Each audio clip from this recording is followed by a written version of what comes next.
beaucoup exprimé.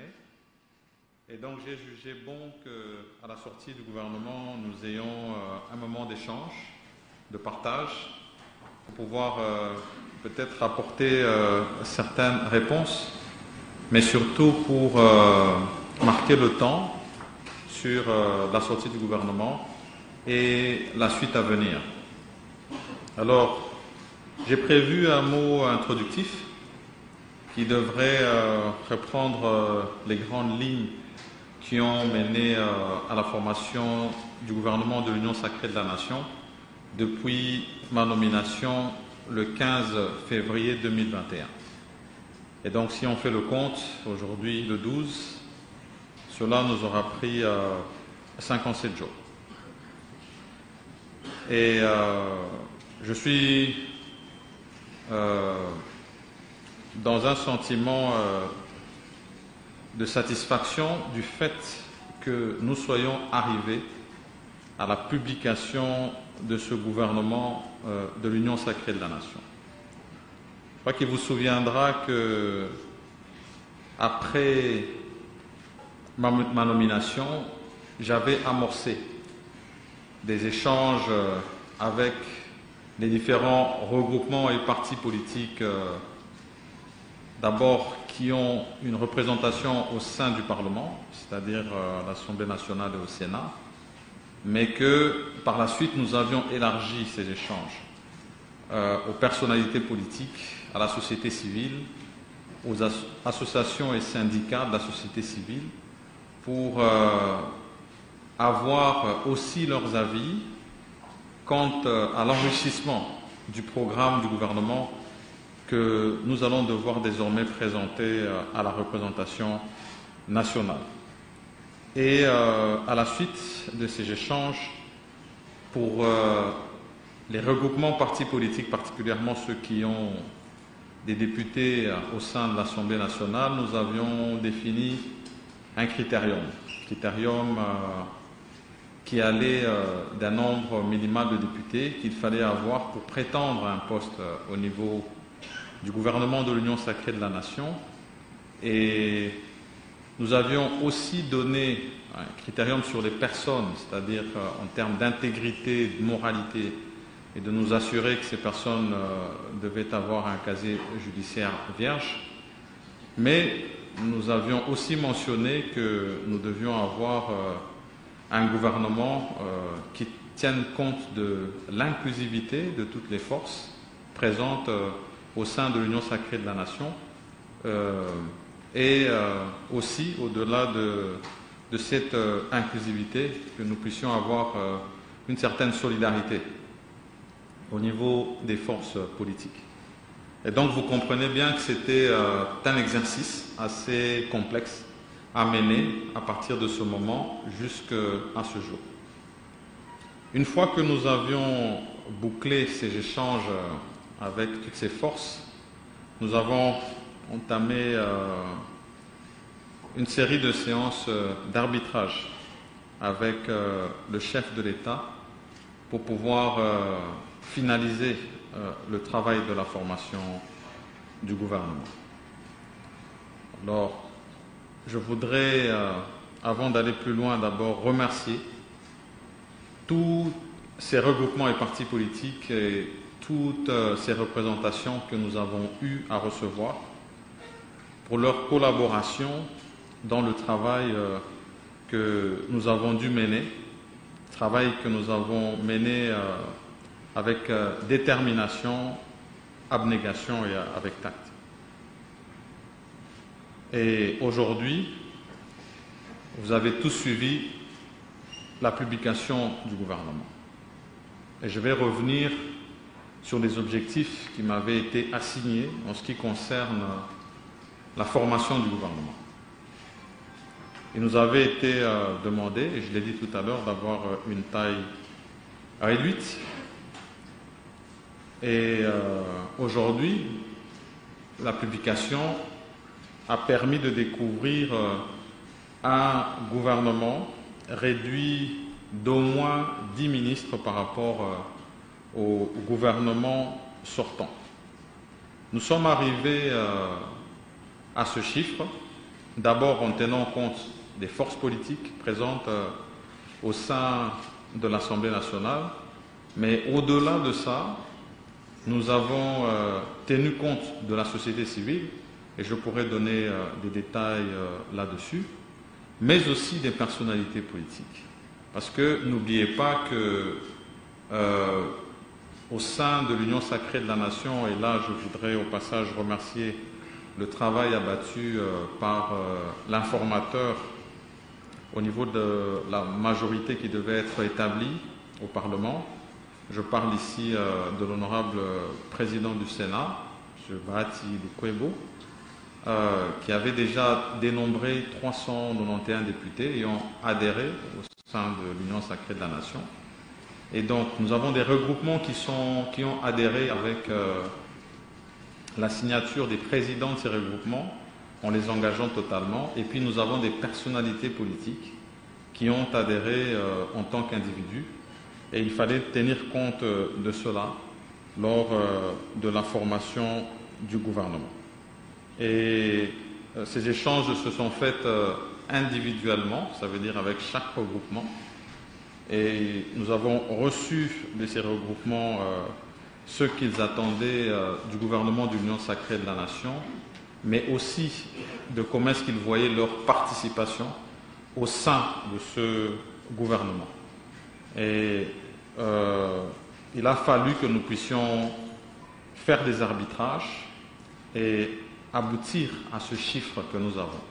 C'était un exercice qui s'est fait dans la contrainte, je dois l'avouer, parce que c'était un exercice inédit. Je pense que pour moi, qui étais déjà député depuis 2006, j'ai vu la plupart dans toutes les législatures, on n'a jamais eu une majorité aussi large au sein de l'Assemblée nationale. Alors comment, pour plus de regroupements, plus de forces politiques ayant adhéré, réduire le nombre, ce n'était pas facile.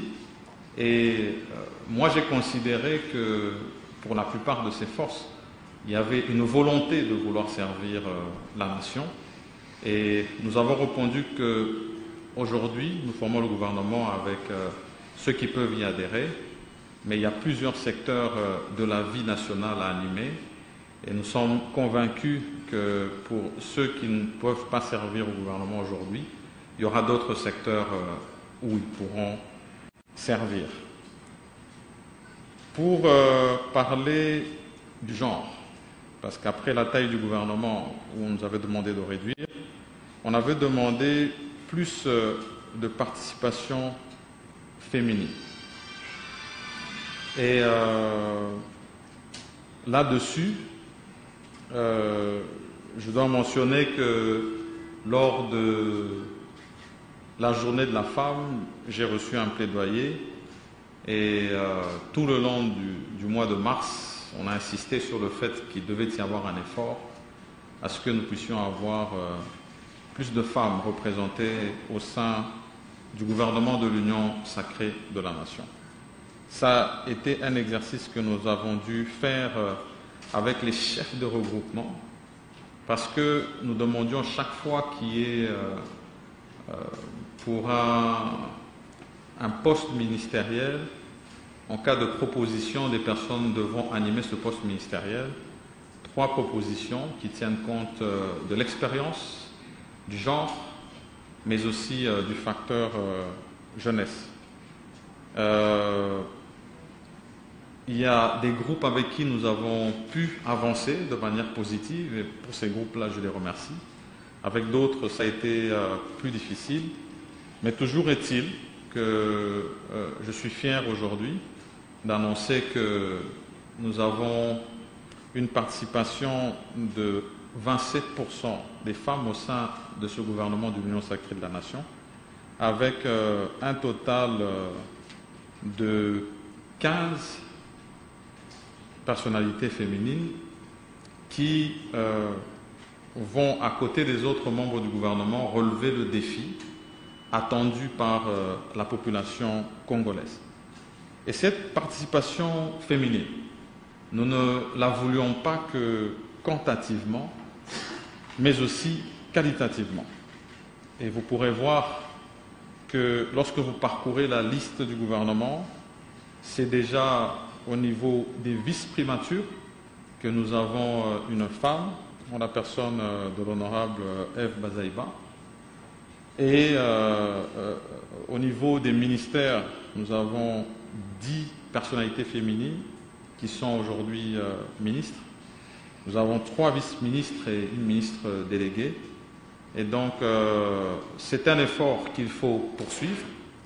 Aujourd'hui, nous n'avons pas encore eu un gouvernement ici en République démocratique du Congo depuis l'indépendance qui contient autant de femmes. Et j'estime que c'est un pas, mais qu'il faut continuer à aller vers le sens de la parité, non seulement au gouvernement, mais aussi dans toutes les autres institutions de la République démocratique du Congo. J'espère simplement que ce fait qui arrive au mois d'avril, après le mois de mars de la femme, sera accueilli comme un premier pas qui va dans le sens de la parité. En ce qui concerne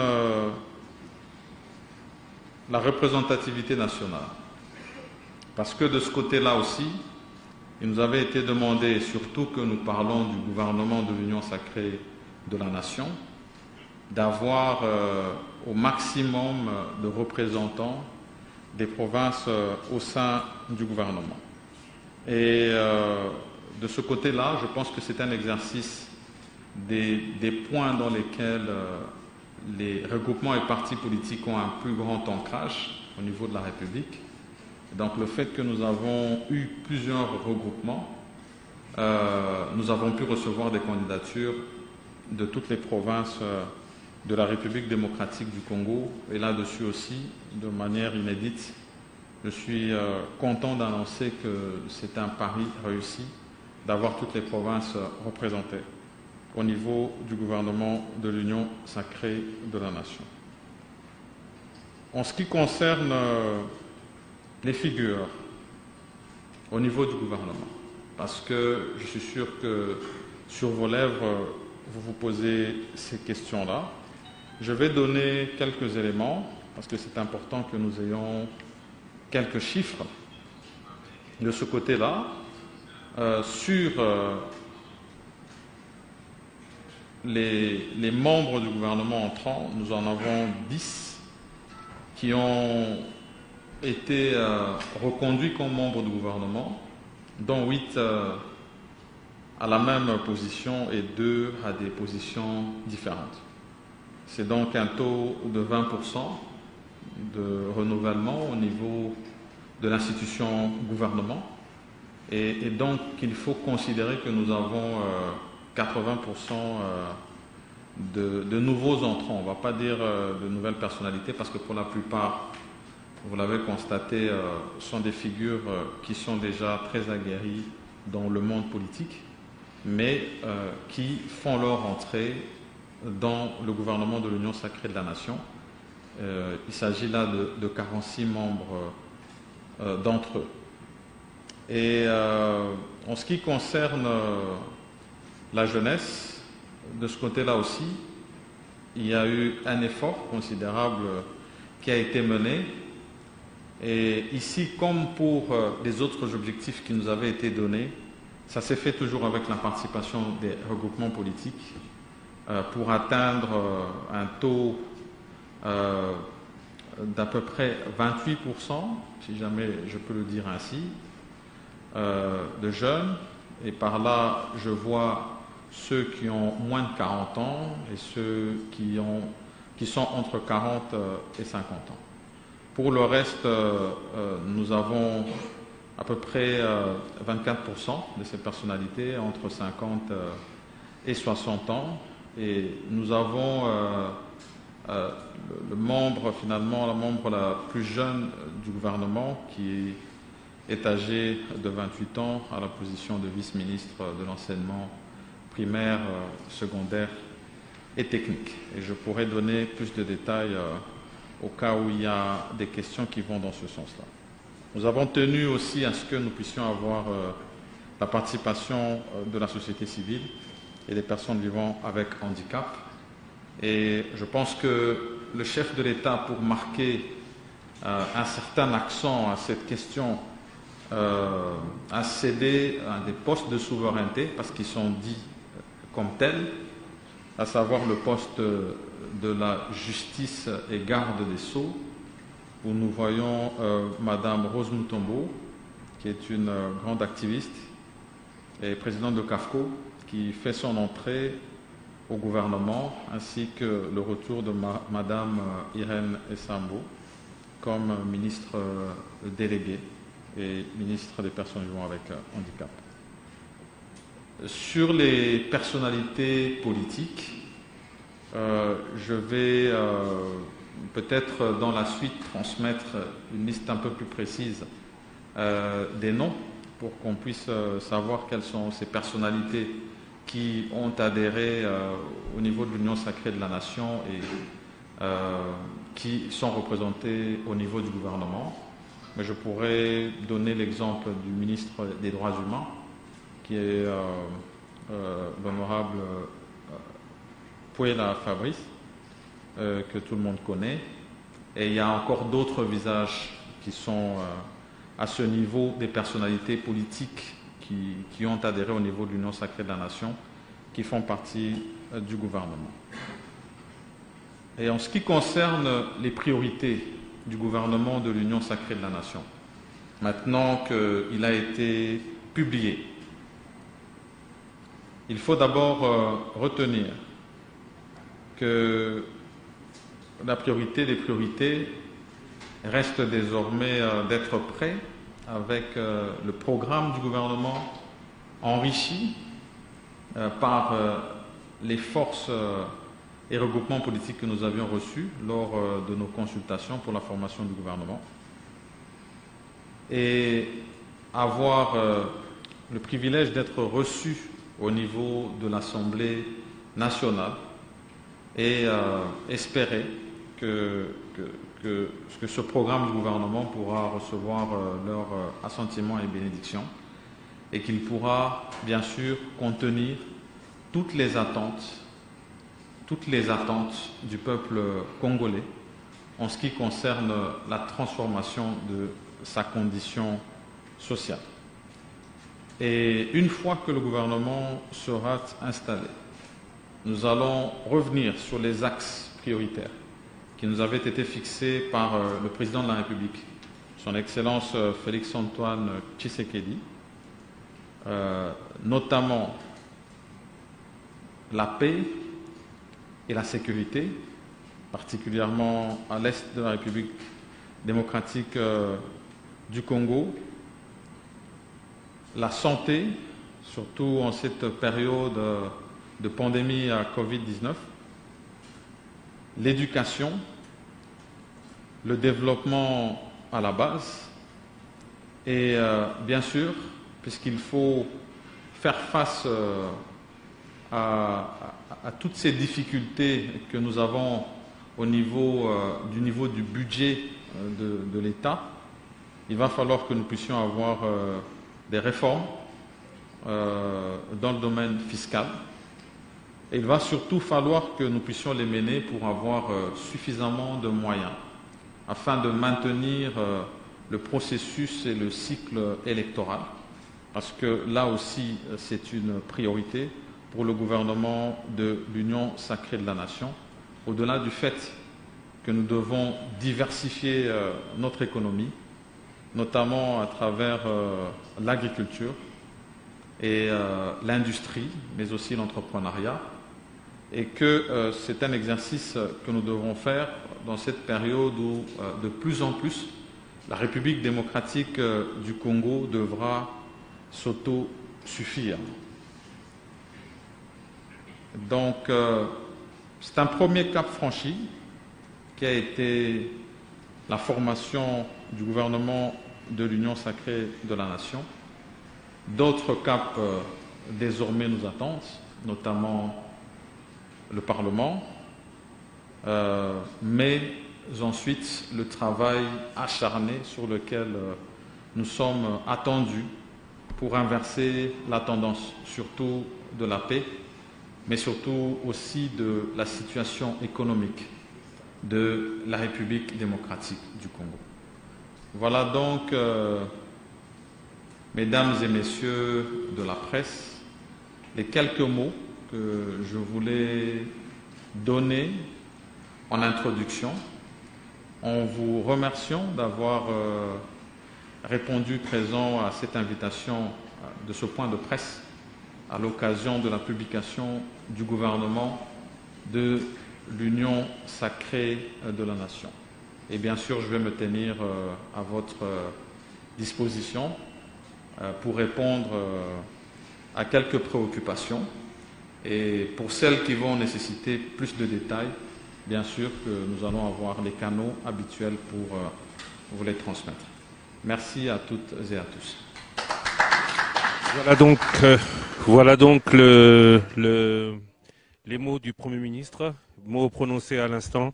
Le Premier ministre qui devrait maintenant répondre aux questions des journalistes, un point de presse que vous, auditeurs de Top Congo, allez suivre donc en direct. Les questions des journalistes.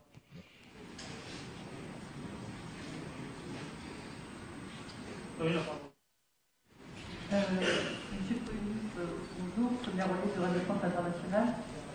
Parmi les revendications qui étaient montées des consultations présidentielles, il y a le fait justement de réduire le poids des institutions politiques et d'éviter le partage de gâteaux, c'est un peu surmonté de la société civile. Vous-même, vous espériez faire un gouvernement qui était plus restreint que celui que vous présentez aujourd'hui. Est-ce que 57 Alors pour cette première phase, un petit problème technique de micro. Vous allez pouvoir suivre les questions, je vais vous les résumer. Pour le moment, c'est Sonia Rollet de RFI qui pose la question. On écoute la réponse du Premier ministre.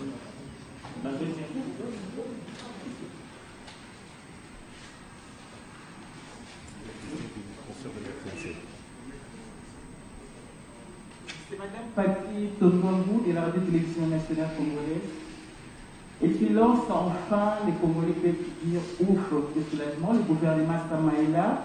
Pourquoi avoir attendu si longtemps pour publier ce gouvernement? Et vous avez parlé des 37% des femmes au sein du gouvernement, concert de la RTNC. Qu'attendez-vous de ces femmes, que je puisse pas seulement du nombre, mais de l'efficacité aussi des femmes au sein de votre gouvernement et en rapport avec les groupements politiques? Qu'attend le Premier ministre, particulièrement des femmes qui sont à ce point important en présence au gouvernement, comme l'a souligné le Premier ministre? Réponse du Premier ministre. Ces questions, alors Madame Sonia, c'est sur la taille du gouvernement. Effectivement, je pense que j'avais annoncé que le souhait avait été d'atteindre 30% de réduction de la taille du gouvernement. Et lorsque vous faites un calcul, nous aurions dû avoir une réduction de 18 membres au niveau du gouvernement sortant. Et sur la question de savoir si c'était un choix d'efficacité ou un choix politique, je m'en veux, mais je vais devoir vous voler vos deux mots. Parce qu'il justement, il s'agit des deux. Parce qu'il fallait tenir compte de l'efficacité et de quand même donner le signal du souhait de montrer que nous voulons réduire le train de vie des institutions. Nous sommes arrivés à une réduction de 10 postes sur les 18 qui étaient prévus. Mais en ce qui concerne le chiffre auquel on est arrivé, bien sûr qu'il s'agit d'un choix politique. Parce que, au-delà du fait que nous ayons reçu, comme je l'ai dit, les regroupements politiques ayant des députés au niveau de l'Assemblée nationale, nous devions tenir compte des autres facteurs, c'est-à-dire la participation de la société civile, mais aussi de personnalités politiques. Et pour arriver à un juste milieu, nous avons dû faire une concession pour pouvoir arriver à ce chiffre qui fait finalement un mix des deux, d'efficacité, mais aussi du choix politique. C'est ça que je peux répondre à cette question. Et en ce qui concerne la question de Madame Paty, nous avons d'abord le temps que nous avons pris pour la formation du gouvernement. Alors, ici, je devrais d'abord dire que depuis, j'ai donné le chiffre, ça a pris 57 jours pour y arriver, mais nous avons tenu compte aussi du temps parlementaire. Parce que, comme vous le savez, je l'avais annoncé, nous devions être au niveau du Parlement le 15 mars, jour de l'ouverture de la session du mois de mars de l'Assemblée nationale, mais que finalement, lorsque cette session s'ouvre, il y a tout un calendrier qui doit être établi et adopté. Et ce n'est qu'après cela, parce que même si nous avions sorti le gouvernement au début du mois de mars, nous devrions quand même attendre finalement que cette session puisse s'ouvrir et que nous puissions être programmés au niveau de l'Assemblée nationale.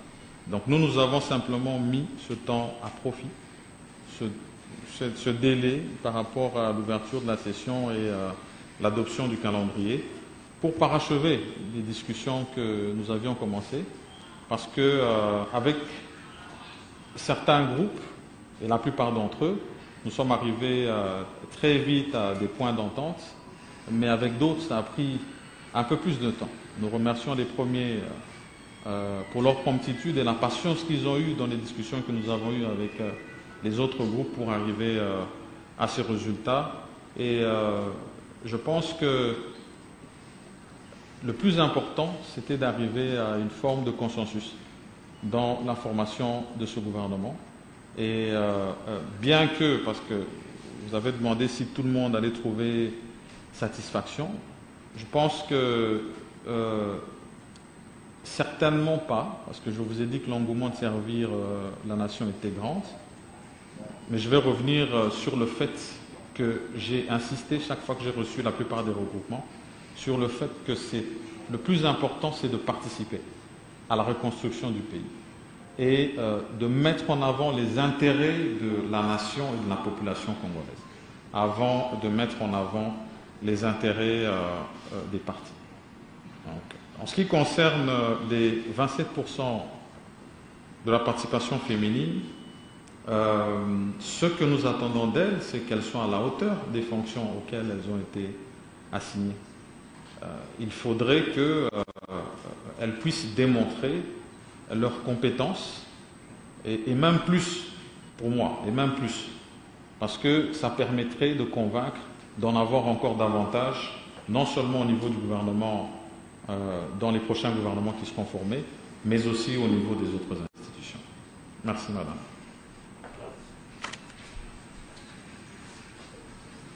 Les deux rangées, Abdelkanis,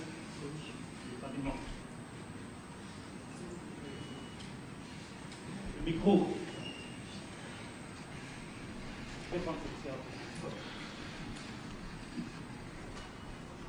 Merci. C'est Octave Moukeli du journal Africanews. Excellence, vous avez parlé de la paix et sécurité. Si vous pouvez reprendre, je n'ai pas bien noté le nom. Octave Moukeli du journal Africanews. Vous avez parlé de la paix et de la sécurité comme la priorité de votre priorité. Aujourd'hui, à l'Est, la population est en train de marcher contre la MONUSCO. Ils ne veulent pas que la MONUSCO reste. Comment vous allez aborder cette question, puisque ça fait 20 ans que la MONUSCO a appuyé la République démocratique du Congo sur le plan sécuritaire pour la stabilisation de notre pays. Merci.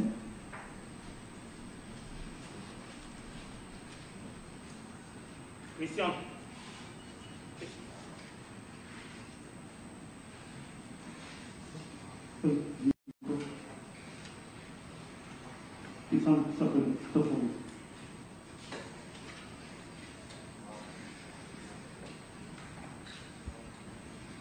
Monsieur le Premier ministre. Monsieur le Premier ministre, bonjour. Monsieur le Premier ministre, bonjour. Christian Lusakwe, Top Congo FM. Vous arrivez à la tête d'un gouvernement qui a déjà un budget préétabli. Alors, vous dites avoir vos priorités dans un environnement Covid qui n'est pas à la faveur de l'exécutif. Quelles seront les premières mesures que vous allez prendre dans ce sens, et est-ce que, comme le disent déjà certains, vous allez revoir à la baisse ou à la hausse les prétentions budgétaires du gouvernement?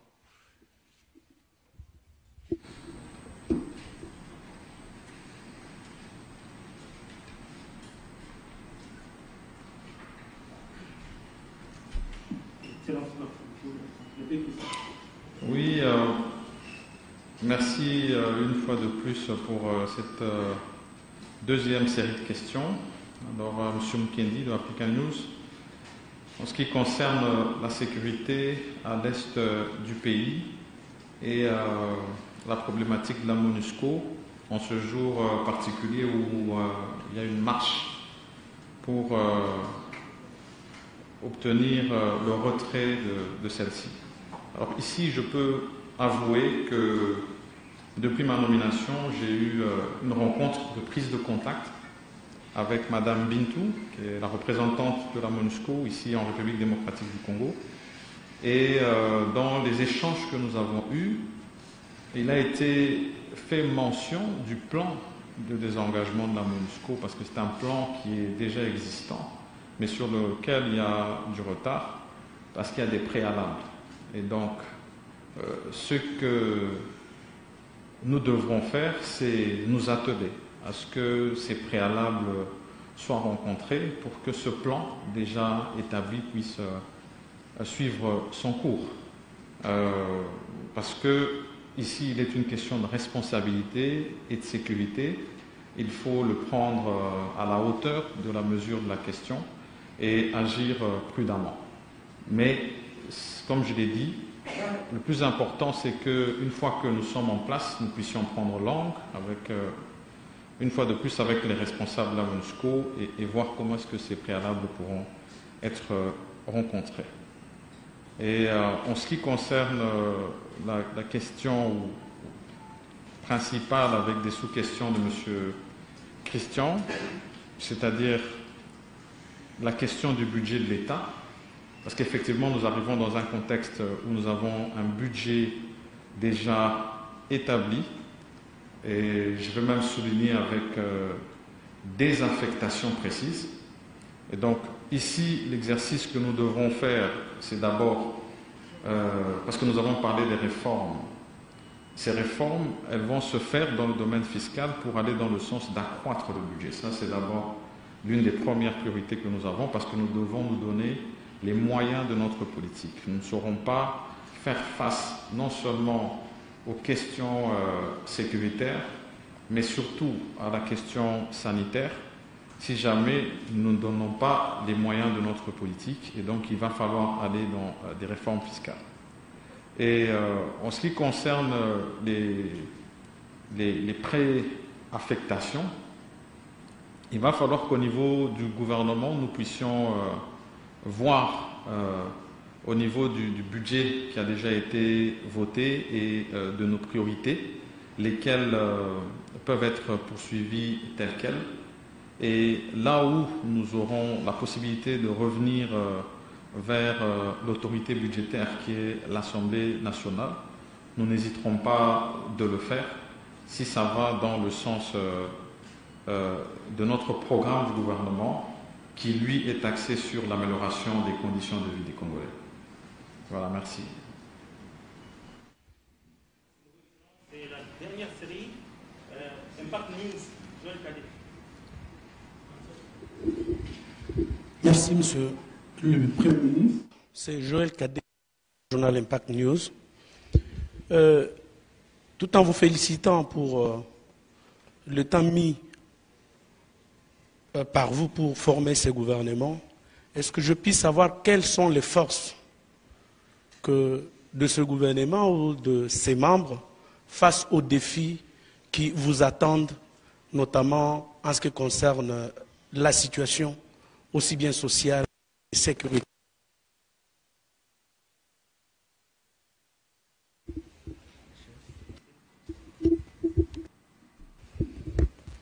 Merci beaucoup.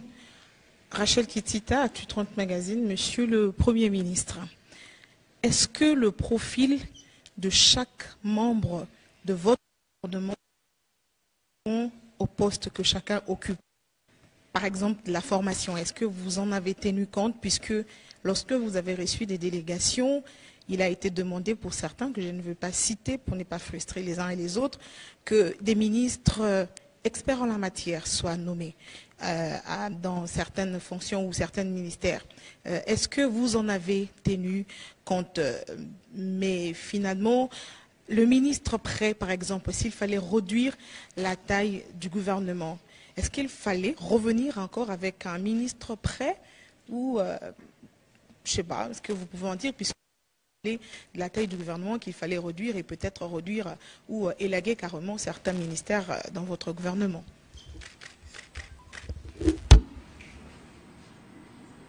Merci. D'abord à M. Joël, sur les forces qui participent au gouvernement de l'Union sacrée de la Nation. Je pense que si jamais vous vous referez aux différentes invitations que nous avons faites, lorsque nous avons commencé les consultations en vue de la formation de ce gouvernement, vous aurez déjà une idée des forces qui composent ce gouvernement. Mais je peux citer, en allant en termes de force politique au sein de l'Assemblée nationale, à titre illustratif, le groupe Ensemble, qui est présidé par l'honorable Moïse Katumbi Chapwe et qui contient en son sein 5 sous-regroupements, dont l'AMK, l'AR et 3 autres. Ensuite, nous avons la FDC, qui est dirigée par, qui a été conduite par l'honorable Bati Lukwebo, Modeste. Nous avons ensuite reçu l'UDPS et par la suite nous avons reçu le MLC, l'UNC. Je peux citer d'autres forces, d'autres regroupements qui se trouvent au niveau de l'Assemblée nationale, notamment le groupe AAA qui était amené par l'honorable Pius, le groupe AABC par l'honorable Paluku, et tant d'autres. Donc vraiment la liste est non exhaustive. Votre question peut-être mérite qu'on puisse donner plus de précision au niveau des cases qui se trouvent à côté des membres du gouvernement qui ont été nommés.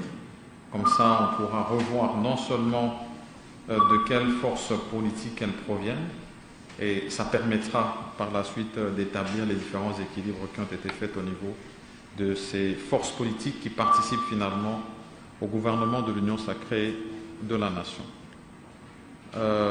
Et pour Madame Rachel, en ce qui concerne les profils des personnes qui vont animer les différents postes ministériels, nous avons tenu compte au maximum du profil des personnes devront animer les différents ministères.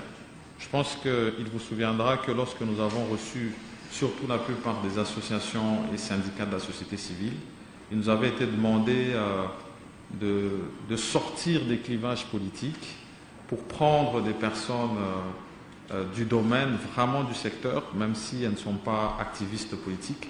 C'était un idéal, mais nous avons dû revenir vers les forces politiques, simplement parce que du point de vue de la Constitution, le gouvernement que nous devons former doit tenir compte de la coloration politique du Parlement. Et c'est donc les forces politiques qui nous ont transmis des profils qui devaient pouvoir animer les différents secteurs ministériels.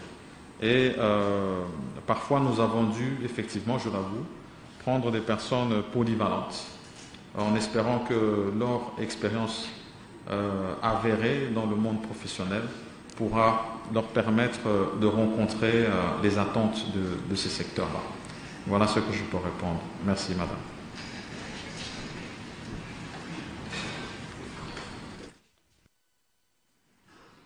Excellence, Monsieur le Premier ministre, si vous pouvez accorder juste 2 questions, qu'on termine, s'il vous plaît. Il y a Israël et actualité, c'est le CD. S'il vous plaît. 2 questions seulement. Merci, Excellence.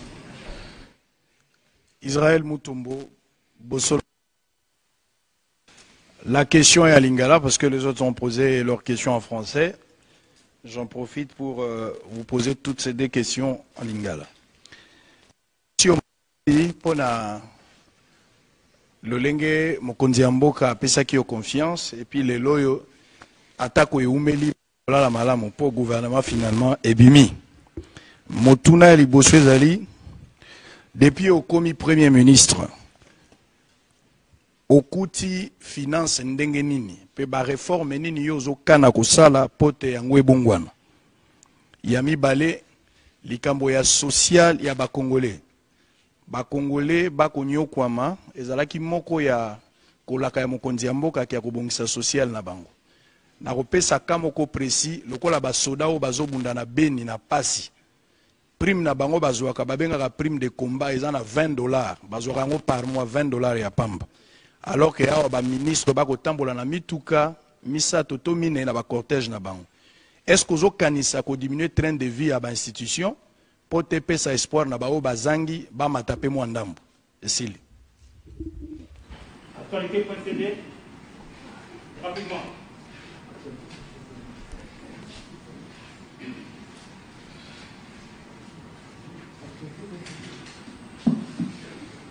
Actualité.cd.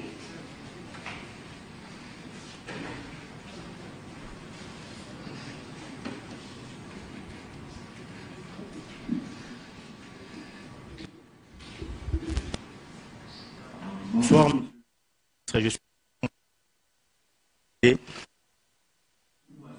que le gouvernement de l'Union sacrée n'est pas différent du premier gouvernement de la coalition FCC-CACH au regard du temps pris dans la formation du gouvernement.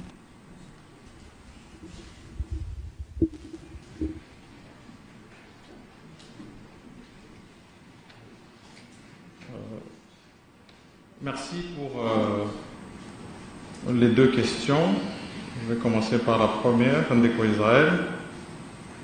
Par rapport à finance au Nakuti, depuis que Nazana Poste, Tangu Nazaki nommé, ça veut dire le 15 février 2021, Nazaki Kosala la consultation pour la formation au gouvernement. Et il faut nazela investiture au niveau du Parlement pour nous vendre la kitina la remise et reprise. Et à ce moment-là, on a exactement où on a coupé la caisse de l'État. Et on a eu déjà, parce que dans un exercice 2020 et 2019, lorsqu'on fait un retour en arrière, ton monarchie niveau à la recette. Donc on sait déjà que c'est bas. L'exercice ici est que vous allez relever en haut. Et la question est un peu apparentée à la question d'éco-christian par rapport aux réformes. La réforme fiscale,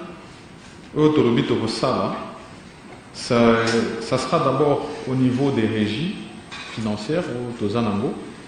Mais au-delà de ça, il faut insister pour la plupart des ministères, parce que chaque ministère, en principe, est génératrice à la recette.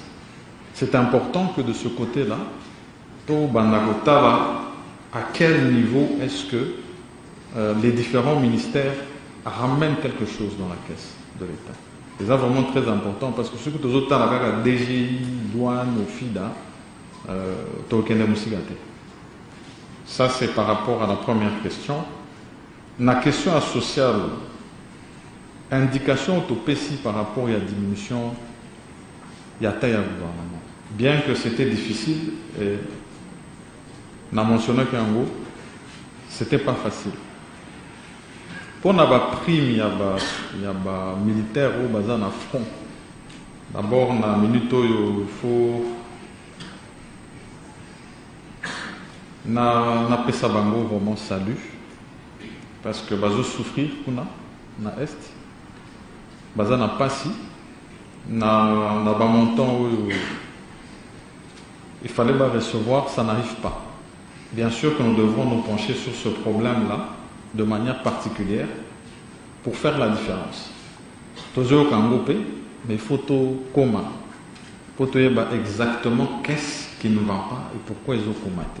Est-ce qu'ils ont pour bon ils ont questé ou bien c'est parce que on envoie mais il y a des détournements. Et une fois que nous aurons la réponse, il faudra tout s'ajuster de sorte que nous puissions répondre à attendre. Voilà ce que je peux répondre aux deux questions. En ce qui concerne la question de Clément, le gouvernement de l'Union sacrée de la Nation est-il le même que celui de la coalition FCC-Cash? Je pense que tout de suite, tout le monde va répondre avec moi, non. Certainement que ce n'est pas pareil. Non seulement sur le temps de formation du gouvernement, qui fut un très mauvais épisode pour le pays, et moi j'espère que chaque fois que cet exercice devra se faire, il faudra qu'il se fasse toujours avec un temps plus court. Parce qu'il y a tellement à faire que nous n'avons pas de temps à perdre, il faut se mettre au travail. Et différent aussi parce que lorsqu'on regarde la composition de toutes ces forces, et moi je dois les remercier parce que c'est plusieurs bords qui viennent avec des idéologies politiques différentes, mais qui pour une fois se disent pour l'intérêt suprême de la nation, mettons-nous ensemble pour reconstruire ce qu'il y a à reconstruire et nous assurer que nous rencontrons les attentes du peuple congolais. Et je l'ai dit, peut-être que je ne l'ai pas dit suffisamment fort, c'est vraiment un inédit, une situation unique que la République démocratique du Congo connaît, du fait d'un nouveau cap qui a été fixé par le chef de l'État, et puis un accompagnement qui s'est fait au niveau du Parlement, notamment d'abord à l'Assemblée nationale, et là je l'ai chaque fois dit, je le redirai encore, qu'il faut féliciter ces choix historiques et héroïques que la représentation nationale a pu faire et qui aujourd'hui nous amène vers cette union sacrée de la nation et dont j'aurai l'honneur de diriger le premier gouvernement et je l'espère je pourrai répondre aux attentes de la population. Je vous remercie. Merci beaucoup, Excellence. Merci. Il n'y a plus de questions. Voilà, le Premier ministre vient de terminer sa rencontre avec les journalistes. Plusieurs points abordés, de la taille du gouvernement, de la création de ce gouvernement, de l'efficacité de ce gouvernement. Il faut, Thierry Kamboudi, surtout rappeler que le Premier ministre n'est pas encore en fonction. Il doit être encore investi par les parlementaires, la chambre basse du Parlement, dont il émane, et que donc, à ce stade, il lui est difficile, même s'il a répondu à la question sur comment va-t-il travailler, avec quel argent, avec quel budget, il est difficile à ce stade pour lui de parler d'autre chose, de ce qu'il fera. Son programme devra, au cours de la séance d'investiture, être présenté aux députés. Voilà pour le point de presse. Nous sommes en direct, il est 17h passé de 50 minutes. Merci de nous avoir suivis, merci d'avoir suivi ce point de presse. On avait annoncé beaucoup d'éditions spéciales pour cette année. En voilà déjà un exemple. L'actualité est en direct et vous l'avez suivi sur Top Congo. Vous l'avez suivi sur Top Congo FM, vous l'avez suivi sur satellite, vous l'avez suivi aussi en images sur YouTube et Facebook. Nous vous en remercions. Et nous rendons l'antenne à Binza Pigeon. Merci à Grace Lema, merci à Patrick Mungongo, merci à Dani Zayobi, merci à Didi Binsika d'avoir été avec nous pour assurer la technique. Nous rendons donc l'antenne à Pigeon. Thierry Kamboudi, c'est à vous.